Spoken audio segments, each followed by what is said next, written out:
Hello everybody and welcome back to Electric Mindset. Today I have a game to show you that I kind of see as an evolution of a genre I used to play all the time growing up. Let's take a look. Sweet mother of God, you want options? This game has your options, no matter what you want. You want some coffee? I'm sure there's an option in there somewhere.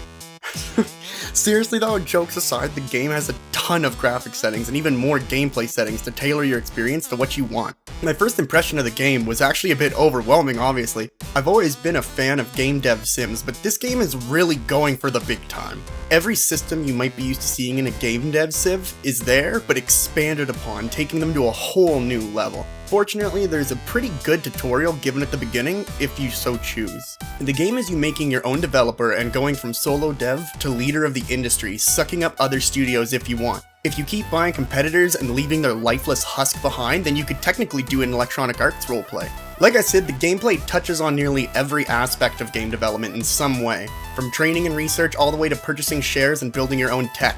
When you go to create a game, you can choose from what is probably the most extensive list of topics and genres I have ever seen in a game like this. As you rise up through the ranks in the industry, you'll start hiring people, building powerful game engines, and even buying an office pet for emotional support if you want. I could sit here and make a 15-minute video on all the little features and mechanics tucked away inside Game Dev Masters, but instead let me say this. Game Dev Masters is not one of those money-grabbing, low-effort simulation game projects. Developer Ryan Saunders is really passionate about the project, and from my interactions, seems intent on making the most in-depth game development sim out there to date. From what I've seen so far, I really think he's gonna do it. Once you look past the obvious silliness presented near the beginning, you'll notice the game actually looks really great. Each office you can buy comes with a panel that lets you customize the room, change the blinds, change the lighting, even weather effects are available. Despite the game taking place in offices, you can still manage to notice how nice everything looks. The sound design here is pretty basic. I can't say it was something I'll really remember, but at the same time I'm not sure what I would have really done differently. The game is a lot of going through menus, so I'm not sure what I could have added to make the experience better.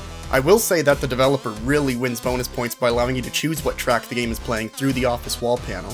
If you are someone who enjoys detailed simulator games, then get this game. If you are someone who grew up playing all of the game dev sim games you came across, then definitely get this game. While it might seem daunting and overwhelming at first glance, if you follow the tutorial you can learn everything pretty easily.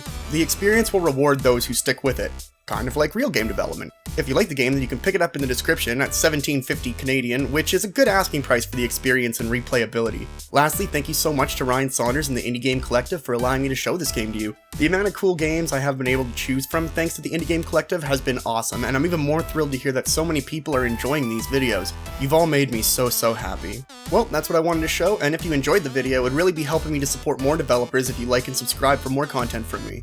Thanks for being here, and I'll see you next time. Cheers!